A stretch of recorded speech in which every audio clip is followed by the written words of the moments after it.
अजा एकादशी व्रत कथा। नमस्कार भाइयों बहनों, जय माँ गायत्री। आप सभी का मेरे यूट्यूब चैनल शुभकर माही अष्टों में स्वागत है।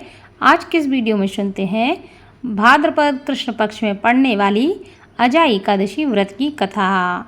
मान्यताओं के अनुसार इस व्रत को रखने से व्यक्ति के समस्त पाप नष्ट हो जाते हैं और इसकी कथा सुनने से भगवान विष्णु की विशेष कृपा प्राप्त होती है। अजा एकादशी भादो कृष्ण पक्ष की एकादशी तिथि को कहते हैं।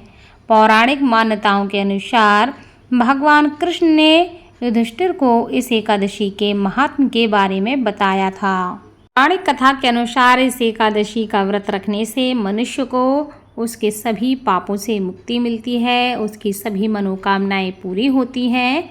लेकिन व्रत रखने वाले लोगों को इस बात का ध्यान अवश्य रखना चाहिए कि इस कथा को अवश्य सुनना चाहिए या पढ़ना चाहिए, क्योंकि बिना कथा सुने या बिना कथा पढ़े कभी भी व्रत संपूर्ण नहीं माना जाता है।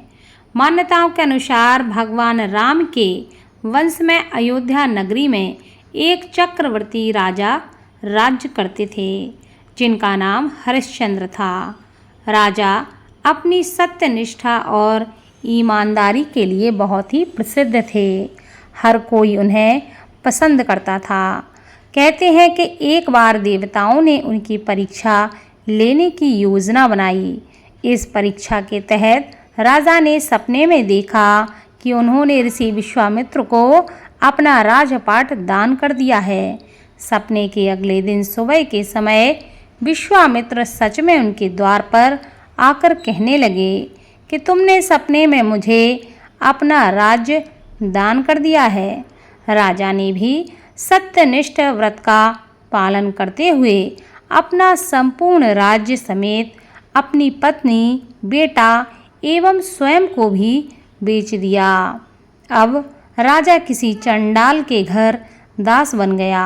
राजा उसके घर कफन लेने का काम करने लगे, लेकिन सत्यनिष्ठ व्रत का पालन करने के कारण उन्होंने इस आपत्ति के काम में भी सत्य का साथ नहीं छोड़ा। जब इसी काम को करते हुए उन्हें कई वर्ष बीत गए तो उन्हें अपने इस नीच कर्म का बड़ा ही दुख हुआ। अब वह इससे मुक्ति का उपाय ढूंढने लगे। एक बार जब राजा हरिश्चंद्र इसी चिंता में बैठे थे, उसी समय गौतम ऋषि उनके पास पहुँचे। हरिश्चंद्र ने उन्हें प्रणाम करके अपना सारा दुख उन ऋषि के आगे कहा। राजा हरिश्चंद्र के दुख के बारे में ऋषिवर जानकर उन्हें भादो माह के कृष्ण पक्ष की अजा एकादशी व्रत करने की सलाह देते हैं।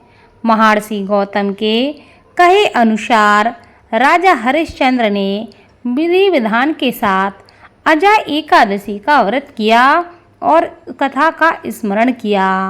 इस व्रत के प्रभाव से राजा के सारे कष्ट दूर हो गए माना जाता है। उस समय स्वर्ग में नगाड़े बजने लगे और पुष्पों की बारिश होने लगी।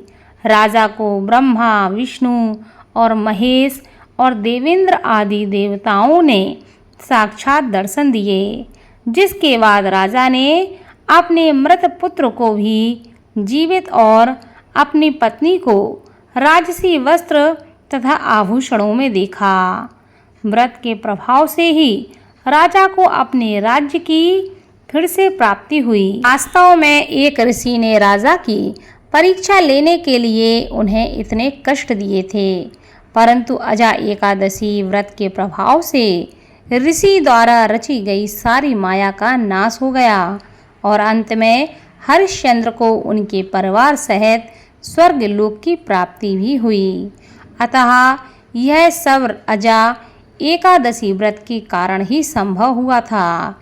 इसलिए माना जाता है कि जो भी मनुष्य इस उपवास को विधि विधान के साथ करता है, रात्रि जागरण करता है, भगवान की कथा को सुनता है, भजन करता है, उसे उसके समस्त पापों से मुक्ति मिल जाती है। साथ ही अंत में वे स्वर्ग को प्राप्त करते हैं। इतना ही नहीं, इस एकादशी व्रत की कथा को सुनने मात्र से अश्वमेघ यज्ञ के फल के बराबर फल की प्राप्ति होती है। इसलिए भगवान विष्णु की कृपा प्राप्ति के लिए, जीवन में सुख समृद्धि के लिए और जीवन के कष्टों को दूर करने के लिए एकादशी का व्रत अवश्य करना चाहिए, कथा का स्मरण करना चाहिए और इस दिन दान पुण्य अवश्य करना चाहिए। ऐसा करने से भगवान विष्णु की विशेष कृपा प्राप्त होती है और जीवन के समस्त मनोरथ पूर्ण होते हैं।